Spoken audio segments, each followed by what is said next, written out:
hallmark of a good conversation is one in which you don't mind kind of setting up another session for one, and here we are. So Yeah, right on. yeah. If you delete this recording after our conversation, I'll know that you're just thirsty for more. So Conversation. fine, Well, you can fine just with take me, that as a man. good thing. I could talk to you weekly, dude.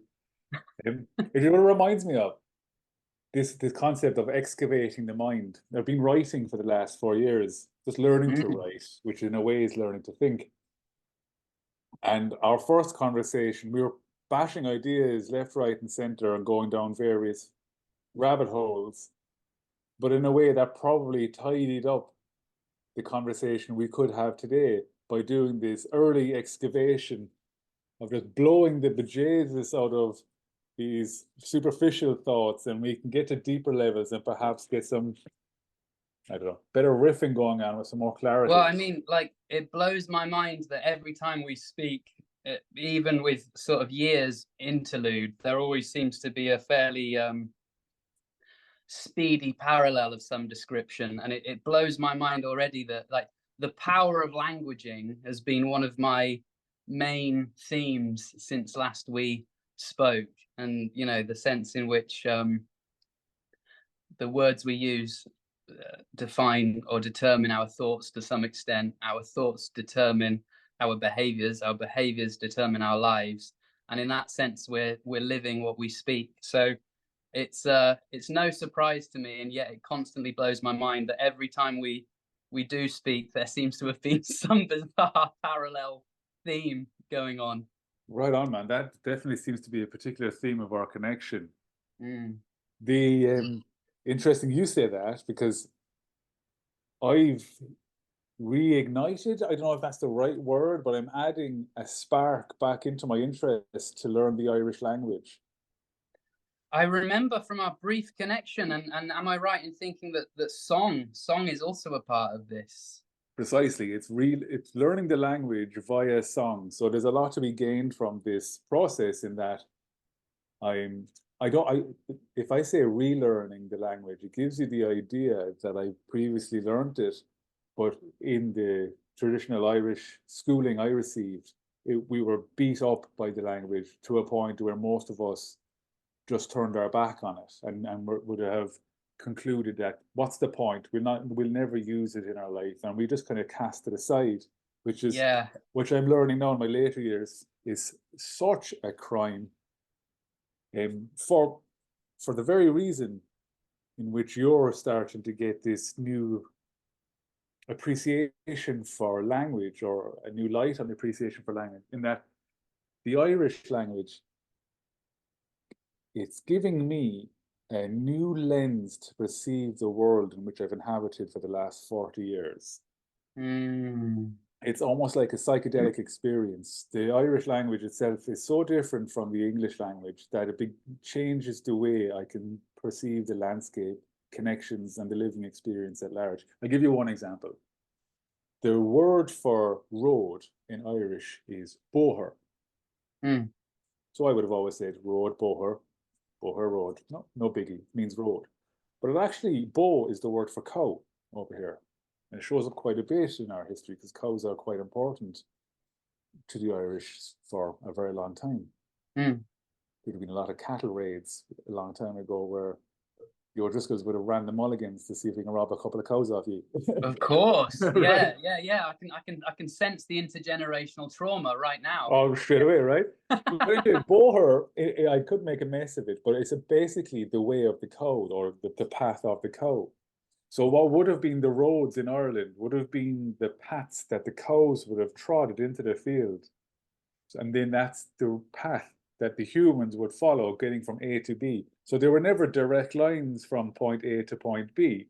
Beautiful. There were just these wanderings which set the tempo to the saunter itself, which would be closer in line with the tempo of what it was like to live in Ireland, which kind of gives you it kind of gives you the rhythmicality then of the land itself.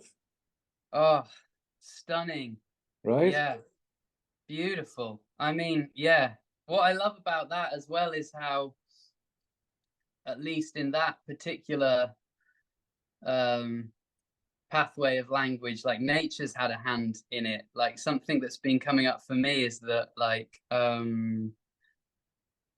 so much of our language in its kind of initial emergences would be about a living relationship with the natural world. And I had this was like I grew up in England in just outside of Oxford, the town Oxford, and I went back for the first time in about 10 years, maybe 6 weeks ago. And it was an incredibly powerful experience because it's not a place that I think of. I don't have much reason to go there anymore, and I don't think of it a huge amount. And yet, as soon as I arrived at the train station there, it was as if my body, like my biology, just remembered that I'd been born there. It had, and all of those years of experience, it was a really visceral, beautiful, physical response to the place.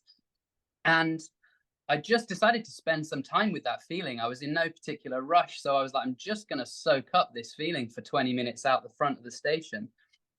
And giving myself that time in that space, what I clocked was that there's just a cow, there's a giant statue of a bull, an ox, right out the front of Oxford Station. And I was like, why is that there? What's this doing here? And of course, Oxford was the Oxen Ford. It was the place where the cattle used to cross the bridge, cross the river. And Oxford's kind of grown up around that. And it's hilarious because I've always had this sense of, the kind of the teenage part of me rebelled against Oxford and was like, well, it's just really academic place. I'm don't really feel it's my home. And to have this realization that the kind of academic associations with Oxford are actually superimposed over the top of what was at first a kind of natural world. It was a meeting place. It was a place where people took cattle across the river. And I think what I'm trying to get at here is I just wholeheartedly hear you on the fact that like language is just this beautiful onion to just keep pulling layers off, and there's something fresh every time, under so many words. I couldn't agree more. And it's one of those things that could be manipulated to coerce your way of thinking, or it could be something also could be manipulated to open your heart. Completely. And the difference between political language and poetic language. There's a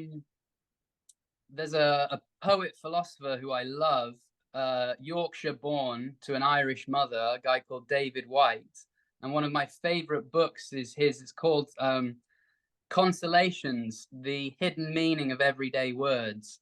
I keep it by my bedside, and each is just a short 3-page reflection on kind of everyday words. And each one of them is just a dive into the kind of hidden, beautiful, mythical connotations of words that I've been using for 35 years, and which, I've never taken the time to really hang out with them, feel them. I get you. Yeah. It gives them a new meaning, doesn't it? A bit more substance. Yeah, completely. Robbie, sorry, I'm slightly distracted here, just on a practical note. Can I just check that the audio is still fine over The audio there? is fine, but I'm looking at half of your face. Yeah, I think is it still fine if I do this? That's perfect. Okay, great. All right, I'll stop fretting in that case. Brilliant. I can see and hear you. Nice, good. Cool, man. Yeah. Sticking with this language and spoken word thing, included in this little process I'm involved in. It's not little, actually, it's enormous. This idea of relearning the language and singing and words in general. The voice is essential and the expression of it. So when you're talking about these words rejuvenating new meaning, I can imagine that the weight in your words has a bit more density also, knowing their origin or knowing, I suppose, the potency of what you're saying. Completely. But that for me, like, I'm not sure I'd use the words weight or density, because actually Mm. there's a real levity to it for me, Mm. in the sense that, like, I think I used to be careful with the words I would choose for fear of being misunderstood. And I feel now that there's a more first personal appreciation of language. I speak more to enjoy the kind of poetry of what's being said, if that makes any sense. That It's makes actually, perfect sense. there's a real joy. Like, I had a wonderful one the other day. There's a friend of mine who was speaking, and he used the word innocence, innocence. But I misheard him as saying inner sense.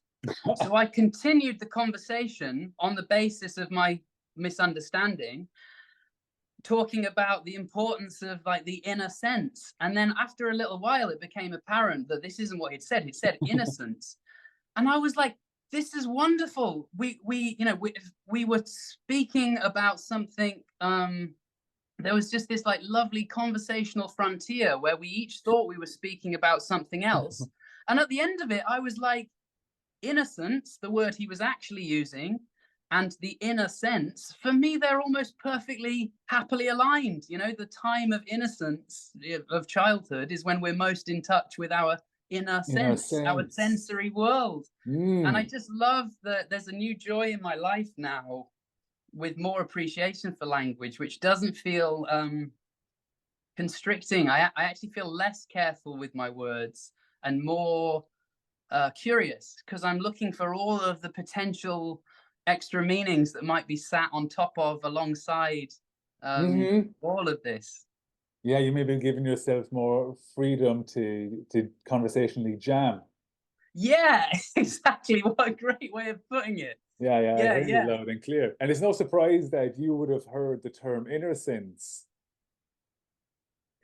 With the nature of your work, I get the impression that the nature of your work has a lot to do with guiding people back to that inner sense in regards to your work, assisting people develop a movement practice that is of an embodying nature.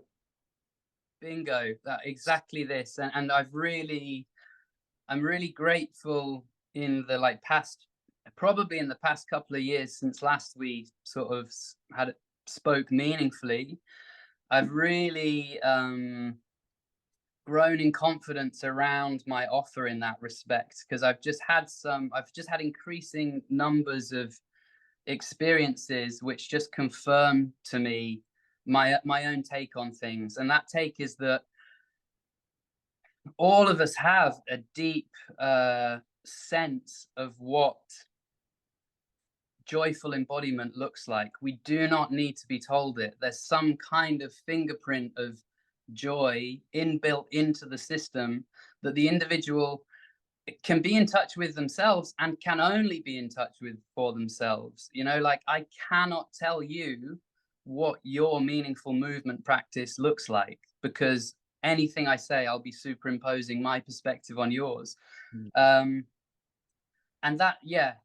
it's just been a really wonderful process, because I'm also realizing that, for years I thought that my own practice was about technical improvement, like functionality, keeping the body young. There's all of these different evolutions that I've gone through. And actually, I feel like some of those layers have been dropping off in recent years. And there's a sense in which I think, like, speaking for me, like, my practice is just a space I go to have a quiet, honest, sensory conversation with myself. And I think all of us can benefit from that. But most of what I see in the culture is people telling other people how to have that conversation. So the nature of my work is really trying to help people find a language and a structure around what they feel is good for them. It's interesting that the inner sense and innocence theme brought us into this. And when you're talking about we all can recall, or let's say we all have a sense, to use that term again, of that there is an inner joy. But you're also saying that we all have some memory of what it was like to be a child full of innocence. So there seems to be some connection to, let's say, guilt, or something to that nature, that somewhere between childhood and adulthood, there is a loss of innocence and perhaps a loss of inner sense. And you're assisting the people, if I'm right in hearing you, to return to a place where their inner sense wasn't so far afield that they couldn't have an honest, let's say, movement conversation with themselves, or an honest feeling of their interpretation of the world at large right now. Do you know what I suppose, Matt? My question here is, if I'm right in hearing, you assist people to, again, be sensible or sensitive like they once were, but something happened in the meantime, and you're looking to help someone reclaim this, let's say, re-embodied sense, which is a very difficult topic to put into a clear perspective via language. But I wouldn't mind taking on the challenge with you.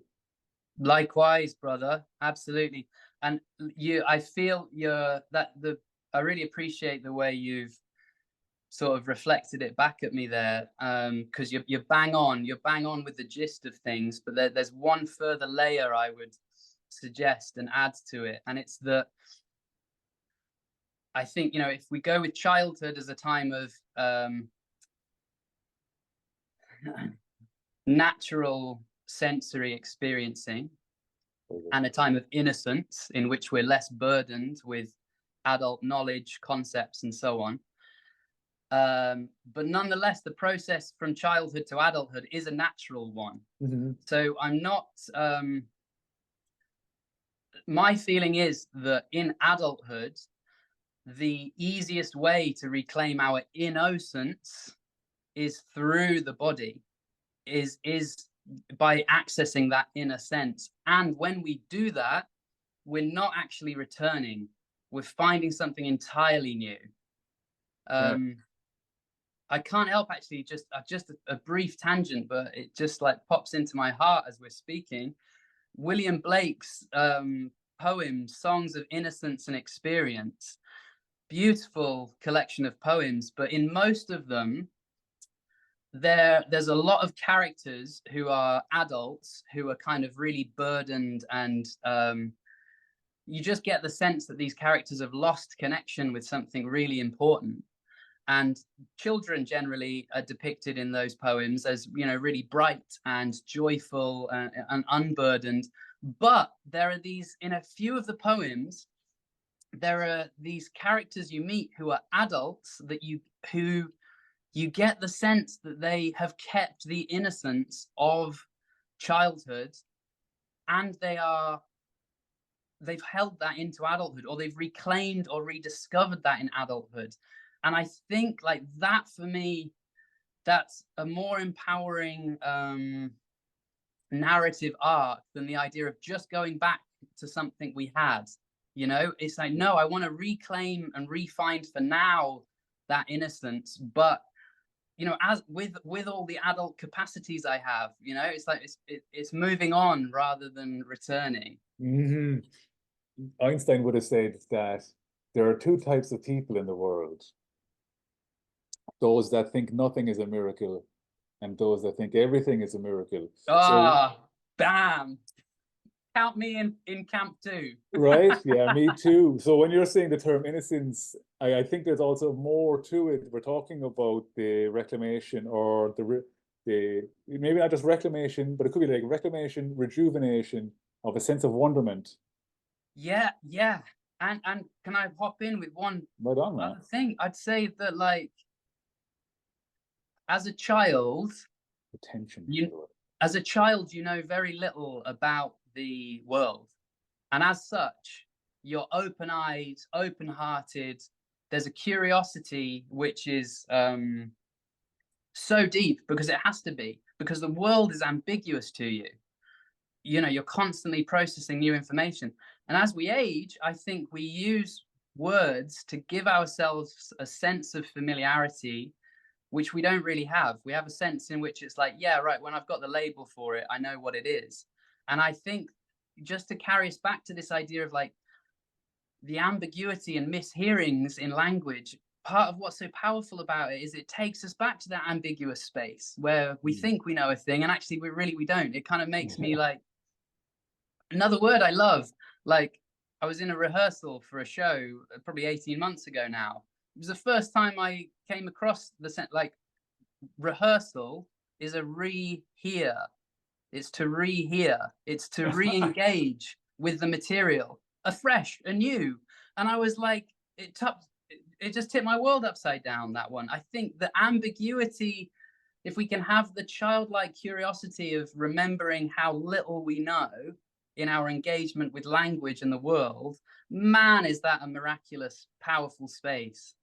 Oh, yeah, I couldn't agree more. I mean, like, I think the two of us have in some way made a career out of, or are working on this kind of career professional offerings that have something to do with sparking the neuroplasticity within the mind, so we can kind of impart this wonderment across those who come into our company, so that they too can enjoy it and have the momentum from it to further discover the world anew via the bodily experience.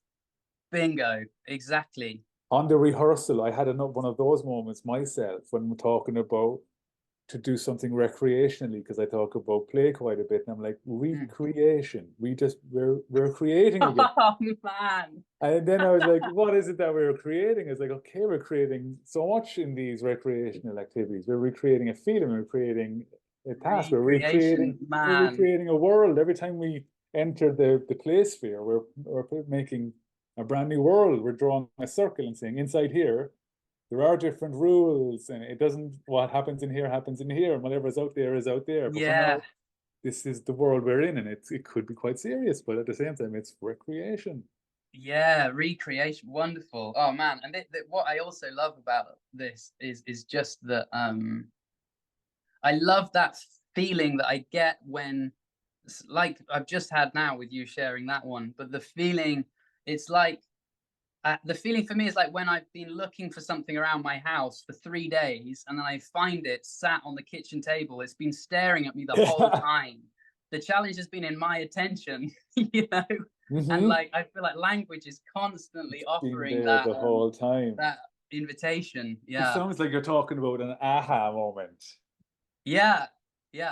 So aha moments, right? I was reading, have you heard of Sapolsky, Robert Sapolsky? He's a neuroscientist, neurobiologist, I think. He's the author of Why Zebras Don't Get Ulcers. That's a fairly popular book. And he has a book called Behave. Anyway, Behave is the book I'm referring to at the moment, where he talks about an aha moment is, in his world, is called long-term potentiation.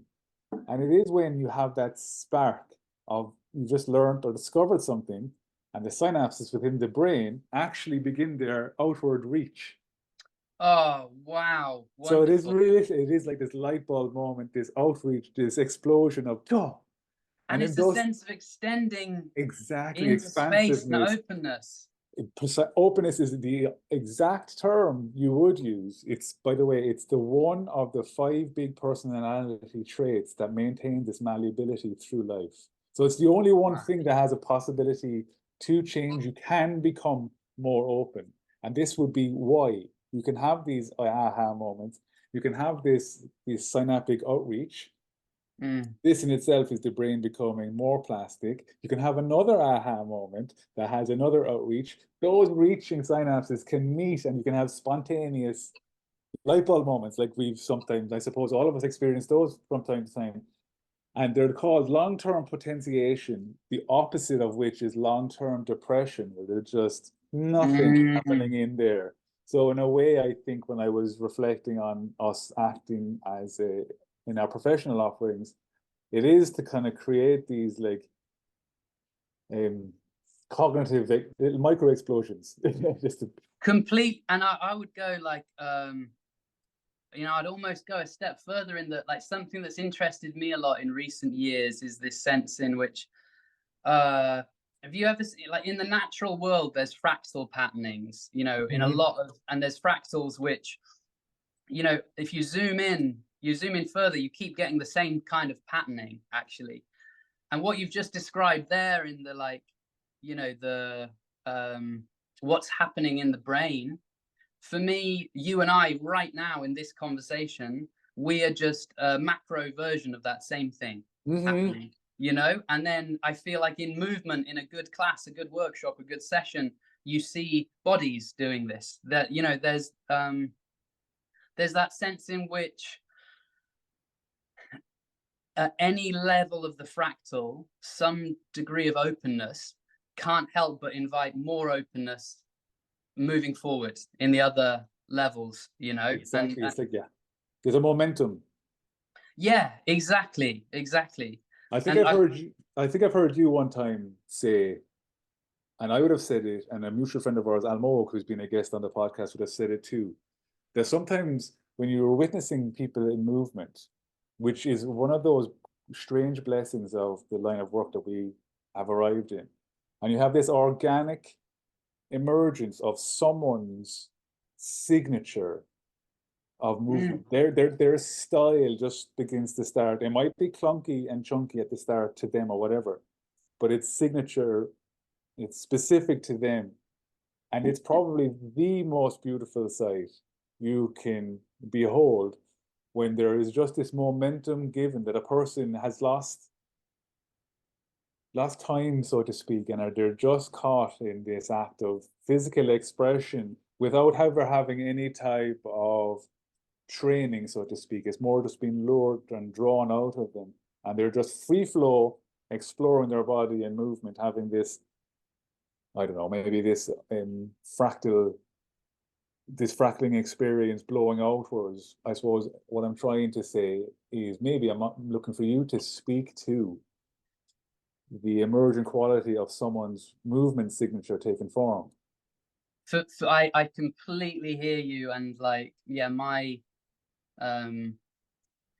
response to those moments is the same, because like for me, let's put technical movement on one side for a moment. You know, let's just put the sense of particular vocabulary completely, yeah, that's anathema to us for a few moments.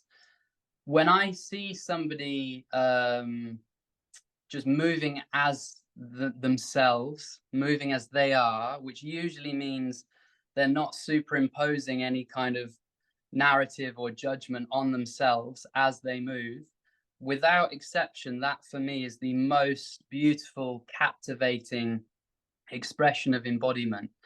They are beautiful, whether they can see it themselves or not, but more often than not, they can feel that they're beautiful. You know, there's actually at the center of that experience, there's something which, you know, I've very rarely had it where someone's moving freely and feeling completely, yeah, in flow, and then they come out of it at the end and go, oh, you know what, Matt, that felt awful. Like, you know, again, this fractal thing is happening. You know, the pattern that's happening at the center is then just being observed from further out. And it just feels like such a complete gift and privilege to kind of be a space of permission in which people can fall in love with themselves in that respect. Beautiful, man. I just looked to my left because as we were talking, I'm like, I actually think I have something on the ready, and I really do. Literally have a quote from the book Homo Ludens lined up. I'd really hoped you were about to say, by the way, I forgot to press record. That for me would have been like, yeah, Homo Ludens. Who's this by, Robbie? I'm going to pronounce it Johann Huizinga. I think I have it right. Okay. So he would be one of the granddads of play theory. If not the granddad of play theory. Okay. So the quote goes as follows: in play, the beauty of the human body in motion reaches its zenith. In its more developed forms, it is saturated with rhythm and harmony, the noblest gifts of aesthetic perception known to man. Beautiful. And wonderful. I have it at the ready because I'm doing a bit of, like I said, I'm doing a bit of writing myself, and I'm having a go at putting a book together And it's a quote I want to use from Hosenga within the book, and that's why it's just to my left. Oh, gorgeous. And what I love is the, you know, the element of play that's come through there as well, because I think that like in my personal practice, like something that I've come to see a really empowering principle is seeing that all the technical training I've ever experienced is simply tools to further my own joy. Yeah. And that, you know, and it took me a long time to let enough things go to see that clearly. You know, I think, you know, I've gone through huge, you know, decade-long spirals of really aspirational movement. But I see now that the, which I have no regrets about, by the way. I think those journeys, you know, into real structure can be wonderful. But just to see now that, you know, my practice is a place where I go to listen and be with myself and to play, and that all the vocabulary, all of the principles, all of the experiences I've ever had in movement, they're just, you know, tools to structure today's play date, really. And that really is there's an openness to that message that I love sharing, because what I keep finding often, the people that are magnetized toward my work are people that have been in very rigid forms for a long time, and they sense that there must be something more, you know, the joy is missing somehow. Yeah. I think for our listeners, I'll just try and assist them in putting a visual to what you're talking about. So for those that don't know, you're talking about acrobatics and dance, if I'm right to say. So if there's more to add to it. Yeah, well, in my personal practice, Yes. that's the case. Absolutely. Yeah. Yeah. So then you've got to a place through this decade-long journey to which you've turned yourself into a plaything, ultimately by your practice and your classical training. So for me, I've seen you play, dance, move, and it's absolutely gorgeous. It's a spectacle, and it's something that I would love to have the capacity to do, and haven't ruled myself out, because I obviously appreciate my own body as my own, my skills and my ability to move and express myself is my version of the same. But if there was some type of reflective conflict in regards to the 10-year investment of time, energy, and effort, then I think it was all very much, I'd imagine it all being a very much a worthy self-application to be at a point where you can play with yourself through the air, upside down, just completely flip your perspective of the world. You look like you can fly and float, and there's so many parts of your play / practice that are a result of probably graft and practice, which speaks to this loop of the work and play loop, where play can be practice, but also practice can be works, so as to come back around to the play thing itself. Can you speak to that a bit? And completely, but I would add, I would sort of maybe put a slight, speaking for myself, I'd put a slightly different slant on it, and it's that for me, all work can be joyful, and should be to some extent, or at least we can engage ourselves in the challenge of trying to like make work joyful. I think for again, just speaking, you know, with my own personal journey, but I think it's common with a lot. There used to be a real sense of like pride in graft, and a sense of like, right, I'm investing time, energy, sweat, effort to get results later on some level. And that I've wholesale disregarded, because you know, especially I've been blessed to like work with the dying quite a lot in the last year, and realizing that the idea of having a later is something which at some point I won't have. Like, there's a real sense for me that like it's got to be empowering now. And if the journey of effort itself isn't on some level empowering, entertaining, feeling worth it, if it's not helping me go deeper into something I'm interested in on some level, then it's been really great for me to just disregard it. you know, that like almost, yeah, I'm suspicious of these days, speaking for myself, I'm suspicious of work that doesn't pay off in some respect right now. Immediately. Yeah, if I hear you correctly, so you went through a decent phase of work for work's sake, that you're getting something later, which I'd imagine many of our listeners can relate to. Mm. And the message being, enjoy it right now. Exactly. And if Find it's the not way. giving And you if it's not giving you an immediate return on investment, then maybe reflect upon what you're doing. exactly this, and enjoy the challenge of finding the way to like enjoy it, which more often than not, in my case, is a reframing. I'm not saying work and effort is a bad thing. Mm-hmm. I'm saying if work and effort isn't being joyfully engaged with, it's worth asking why. And there may well be a reframing just on the internal level, where nothing has to even change on the external level. Maybe you're doing just the same practice, just the same workouts, just the same course, whatever. But there is a new spirit at play within oneself around it.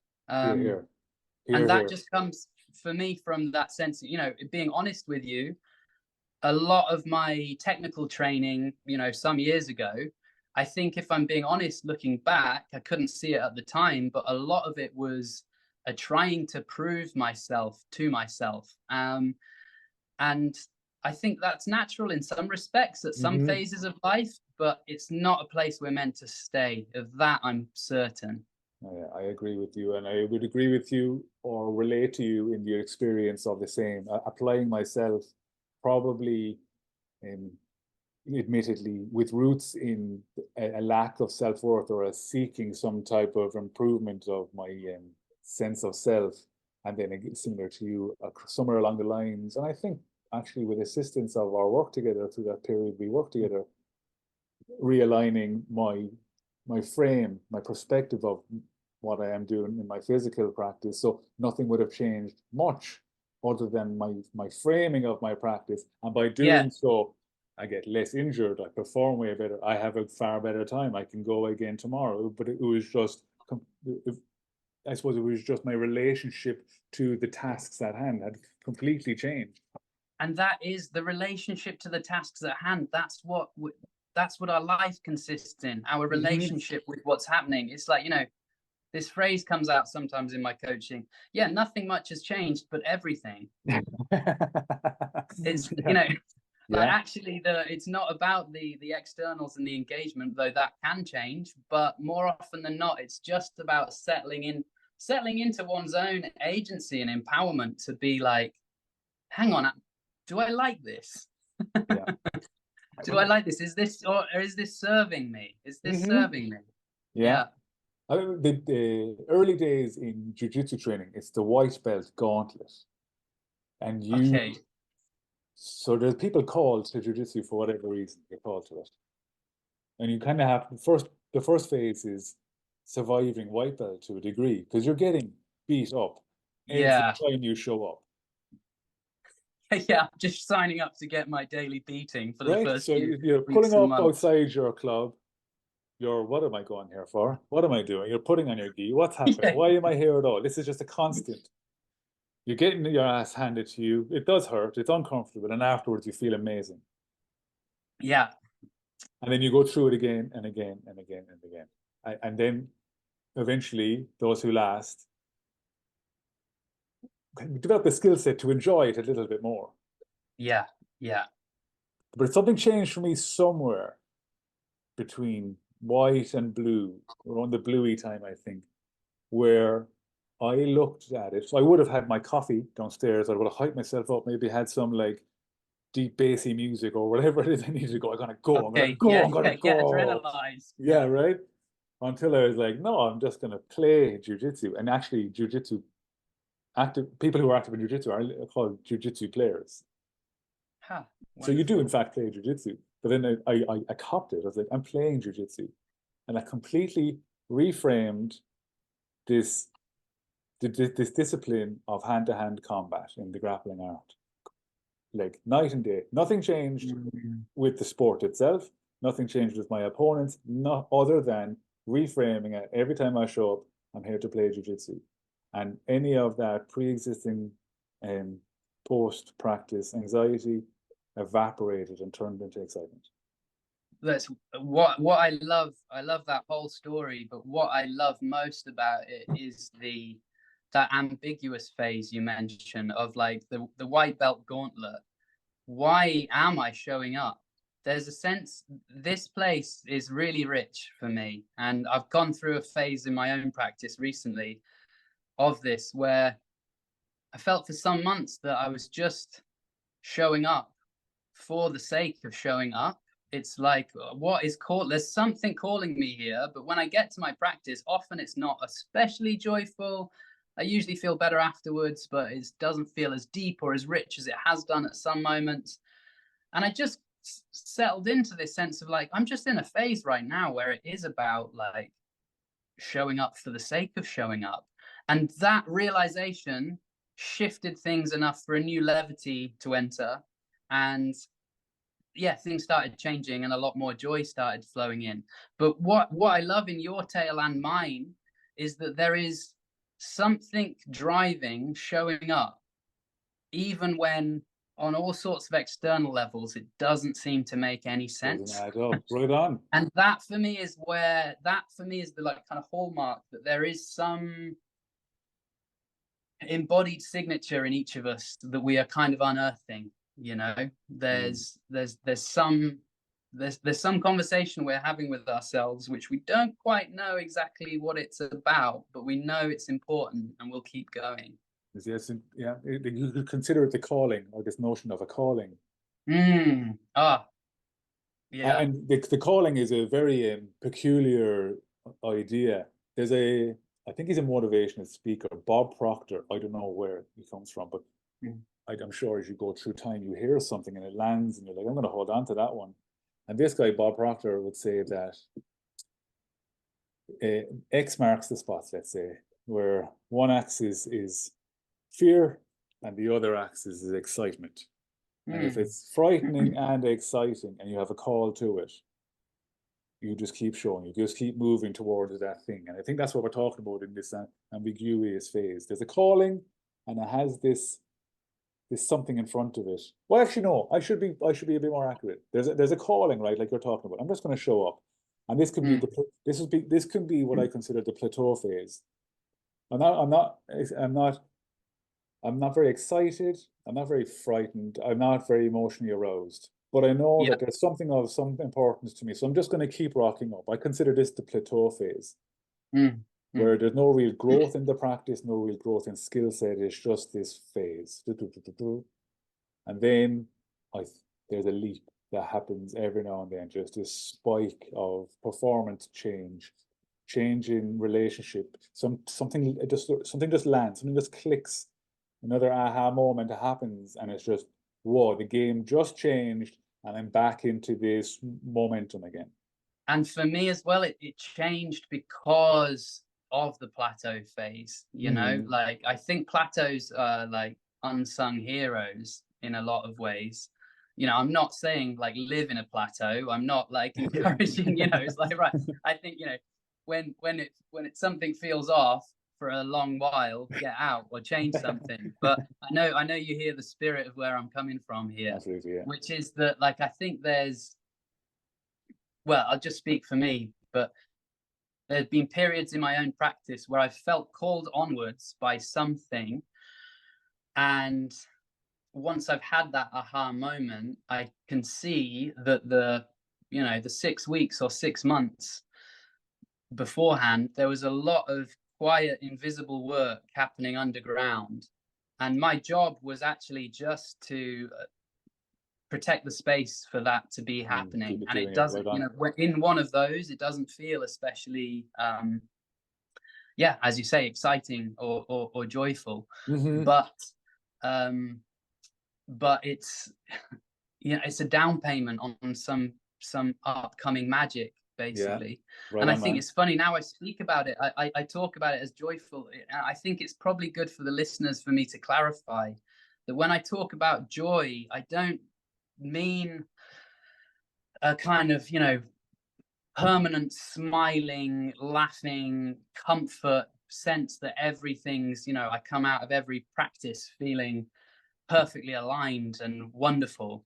But there's a sense in which, like, I think joy for me is when I trust that call, that whatever it is that's calling me on, there's some deep trust for it. There's a sense that there is something at play here for my own betterment, which if I can just play my part of listening to it and showing up for it, good stuff's around the corner. I hear that. It's like during these plateau phases, this sense of immediate reward may not be there, but there's no reason to not continue with the show up and the process, because like you're saying, there's some type of call. And I suppose the term joy speaks to our limitation via language, that it's difficult to express what you're talking about on this internal level. When using the term joy, I would use the term the crack. Ah, yes. But still there's an ambiguity within that crack, because the crack isn't a thing, it's a spectrum, I think, of things that are encompassed of what is the crack within there. In fact, that's the basically the thesis of the book, is on unpacking the crack. Yeah, glorious. And also, like, it will, like life itself, permanently evolving. The crack, the joy, whatever it is, it's fresh. It's always fresh. Yesterday's crack isn't today's crack. Like, Right on. you know, the play, the joy, it has to be responsive to the lived moment that I'm in right now.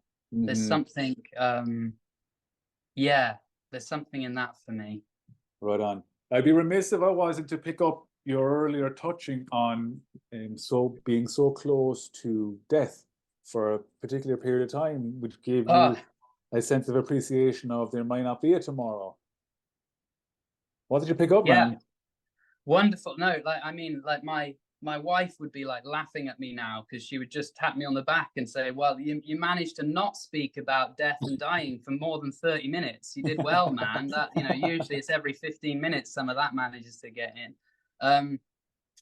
Yeah, I mean, I'll try not to get on one of my kind of hobby horses here, but like, just for the sake of like the listeners, like, yeah, had some experience in my own life and family of like palliative care in recent years, and that sparked an awareness of just how anti-death our culture is, or how fearful. And the thing is, I had this strange experience in my own life where I was at a time where I was caring for my mother as she passed away. And what was happening on the internal level was just the most wonderful, rich experience of my life. It was just blessings piled on blessings, so grateful for what happened at that time.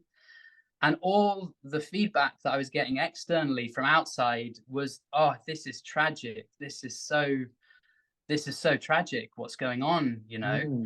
And what I had as a personal experience was seeing someone who died healed. Not, you know, they died healed in the sense of there was no while the physical body was decaying, all of this wonderful, deep, important healing was happening. And that for me, I just had a very powerful experience of seeing that death is just being close to death, and dying has so many gifts, which culturally I see everyone turning away from. And it's all, the emphasis is so much on the fear. So I determined to kind of investigate that, and ended up working most recently in a hospital in oncology on a cancer ward as a nursing assistant. And it was just been a wonderful experience to kind of confirm the wisdom of the experience I had, that I think spending time with those who are at the end of their lives, it's it allows a seeing that it's not all about fear. There's so much in the dying process which is beautiful. Also, what I've seen in seeing a few people die is the sense in which the body knows how to die. There's this sense in which I think most of us are like scared of, are we going to be able to die well? Have I got it in me for a good death? What if I'm just lost in fear? Well, what I tended to see was the body taking over and kind of carrying you into death quite often, with the help of like medical science at times. But there's just, for me, there's so much value in confronting our own fear of death and realizing that actually the more we look at that, the more we can appreciate the fragility and the blessings of our own life, not in a sad or morbid way, but just in a very real way, there's a sense in which there's a new gratitude and joy in my day-to-day life, having spent more time with the dying. And then also being around death, it just shows you that there's this massive ambiguity. The thing that we've told ourselves it is, look a bit closer. It's probably not that.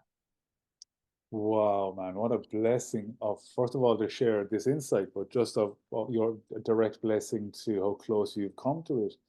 Like, the question that comes to my mind, and it's not going to be well formulated, and I agree with you, as Westerners, the death is kind of put behind us. I mean, the wiser among the Western world would have said memento mori as a way of living, like remember to die. You must die, I should say. Remember, you must die, and then because of that, you will live fully. But I wholeheartedly agree that it's kind of pushed over there. Don't look at it. My parents come to mind when I say this. But if you were to speak to the idea of looking at it, how could a person begin to turn their head to look at death so as to appreciate? I won't even say so as to appreciate life, just to look at it. Yeah, I think firstly, don't worry, because it's not something you have to do, because it will find you. So it's not a question of if we should do this, it's when. Like at the latest instant, it's going to happen when your body starts to fail for yourself. But I think there's a lot to be said for doing it before that, if possible. And for me, it's about like a real gentleness around it. So how can I put this? So you and I, we're both physical practitioners. I know that we've both had experiences of working with people who are maybe fairly new to, physical practices. What I don't do is, when somebody isn't particularly used to movement, I don't say, right, man, well, we're going to start you on an 8-hour regime a day. It's 4 hours in the morning. And then, we've got like 5 yoga classes lined up. It's so drip fed. And for me, there's a lot to be said for me, death itself can be gentler than we imagine it is.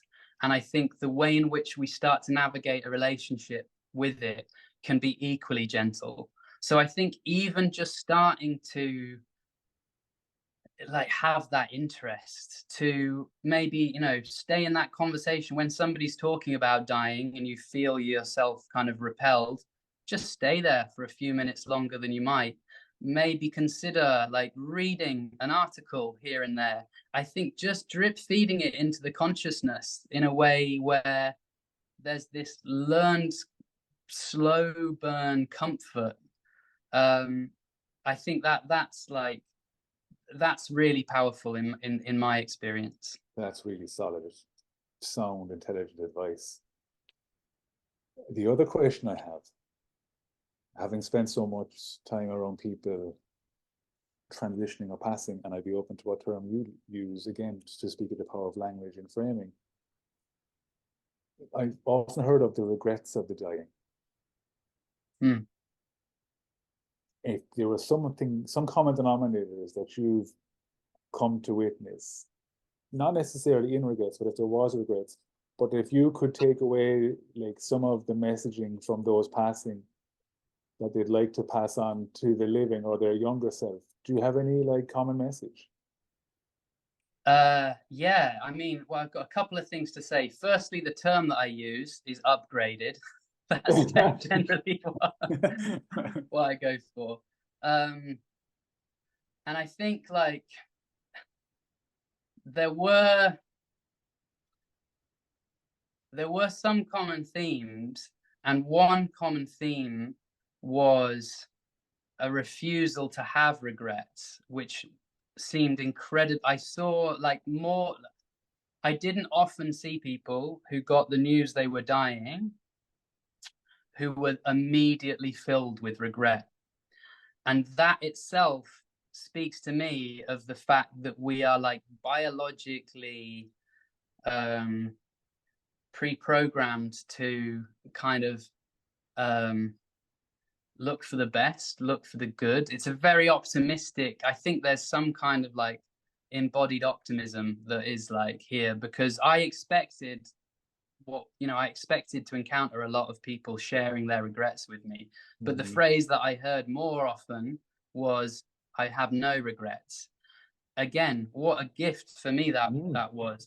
But the other kind of common themes that kind of come through, I think, they're things which, like, being honest, I don't think there's much wisdom around the dying that we don't already know, but kind of hide from ourselves on some level. There was a lot of people expressing that, the times they'd spent with their loved ones, the times they'd just spent enjoying life, that is, that's key. But I did hear a few things of like, well, what people don't speak about when they're dying itself is very powerful. Very few people told me about the emails they wish they'd sent. Very few people told me about, how they, they'd wish they'd done more of their, sedentary jobs. There were huge swathes of life. Like, this is one of the few things that like did sadden me in that experience, is that you'd feel that the ratios were off with some people. They'd be talking about the happiest times of their life, but you're also aware that they've spent decades in a certain job, which you then hear very little about the job. And they're basically just speaking about, 1 weekend a month that they spent or they made the time for. And like, that's one thing I've come away with, is just a kind of real determination to like not take my own life for granted, but also just create space in my life to listen to what matters, what brings me fully alive, and just do more of that on a day-to-day basis, which, by the way, doesn't have to look radical. Like, I think, in fact, Robbie, I'll hop in with one thing here. You said something that really stayed with me the first time we met. We were on Tom's retreat, and I think we were all asked to, before we'd kind of all properly met, we were asked to just, in a circle, give our name and a little bit about ourselves, and what was important to us. And one thing that you said before I had any relationship with you was, I try to make time in my day-to-day life just for the crack and goofing around. And I was like, bam, there's some wisdom right there, to just be on a daily basis making even small patches of time to connect with the things which speak to our souls. That is, I think if we do enough of that, we'll be one of the people on our deathbeds kind of, giving themselves a double thumbs up. Right on, man. Yeah, when we closed out our last conversation that we didn't record, I remember we closed with the message from you was to squeeze every last drop out of the life we can, every last joy of, or every last drop of joy, again, now with the ambiguous word. But it sounds like the message hasn't changed 2 years later. No, I think no. I'd say it hasn't. The only thing that I'd probably add these days is that, like, that squeezing can probably be less effortful than we're imagining. Yeah. I absolutely do know what you mean. There's times where I'm working with clients and strangers, and having appreciated the value in what could be considered the mundane, but also the absolute value in interpersonal relationships and just being present and available for someone, that in itself is joyous and the crack. I think that is like, it's not asking much of yourself. You're not asking for a bungee jump or anything like this, but it's just to be able to be available right now for the moment itself or the person in front of you. And that in a way is squeezing the joy and the crack and this spirit of life out of the moment to moment. Exactly that. And also for me, that like, if for any reason I'm feeling that I can't be available to what's in front of me, it's probably an indication to go inward, like to rectify that first. I can't be, in my experience, I can't be fully available to the greatest capacity I have with others unless I have given that capacity to myself first. That just seems to be inbuilt. I have to be present and available with myself to be fully present and fully available to other people. And that for me is what a practice is and can be. A practice is just the space and anchor to come back to that sense of presence, to then share it with the world rejuvenated. I hear you, man. Yeah, it sounds like if you're depleted, you're of no use to yourself or the person in front of you, the task at hand. You need to return to this spring. Yeah. So that you can be the version of Matt you want to bring to the world. Bingo. Return to the source. My favorite testimonials these days from participants in my coaching are like mothers. I've had a run of mothers recently. Wow. Who all just say that the biggest thing is that they can engage with their kids with a new level of presence, because they've been present for themselves, you know, and just even in small ways, small daily drip feedy ways, you can do this, and yeah, everybody wins. That's amazing. It's so simple, but it's amazing that it's happening, that it's proliferating from you, that mothers are playing with their children and everyone has this closed loop of rejuvenation because of it. And to go back to your like synapses thing, man, it's not coming from me. It's just, I'm just another synapse in the network of these things. Oh, you know, I get it it's completely. it's all like, yeah, but it's a complete privilege. Yeah, you know, I'm sure you share in your own work, like that sense of just getting to show up daily, to be available, to help people be more present with themselves and their own life and bodies. Like, man, what a ride. Matt, if people wanted to reach out to you, how would they do that? So my website is the first port of call. So it's www.bodyroots.org. O-R-G. I'm on Instagram, just my name, at Matt Mulligan. And yeah, my email's there too. Send me a DM on Instagram. Email is info@bodyroots. So always wide open to conversation with anyone who feels a call toward the body. So thanks for letting me get a little cheeky plug in there, Robbie. Yeah, no, well, I want more people to be squeezing the joy out of life, and if they can get some synaptic firing going on from a conversation with you, let's have it. Can I just hop in with something you may or may not like choose to delete from the recording, man, but just to share with you. We don't speak that frequently. I feel like we have flurries of communication every few months, every couple of years, but every single time we have one, I feel like there's some kindred spirit, like parallel pathway going on, and I always leave these conversations more fully affirmed in my own calling. So just thanks, man, and thanks for what you're doing with the podcast. Man, right on. It's great to hear that. I also have a theory on what that is. This sentiment is reciprocated. I feel the same way about you, but in regards to the spirit of crack and the spirit of joy, I'm unpacking what you're talking about within the book. I hope there's a book in that one for you, man, and I'm looking at you to write it. So yeah. Right on, man.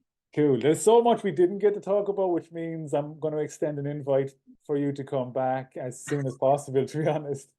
Wonderful, man. Let's do it. And I mean, I suspect we might always have this feeling, man. Oh, please. The longer it lasts, the better. Yeah, wonderful. I'd love to hear next time a little bit more about your own voice journey as well, because I'm just at the very earliest wanderings of that. But yeah, we'll save that for next time. Right on. My foot's only just in the water. I'll get a little bit wetter and I'll come back to you. Wonderful. Looking forward. Nice, man. Thanks, man. Have a great day. An absolute pleasure. You too, brother. Be well, Robbie. Bye. Blessings. Bye-bye.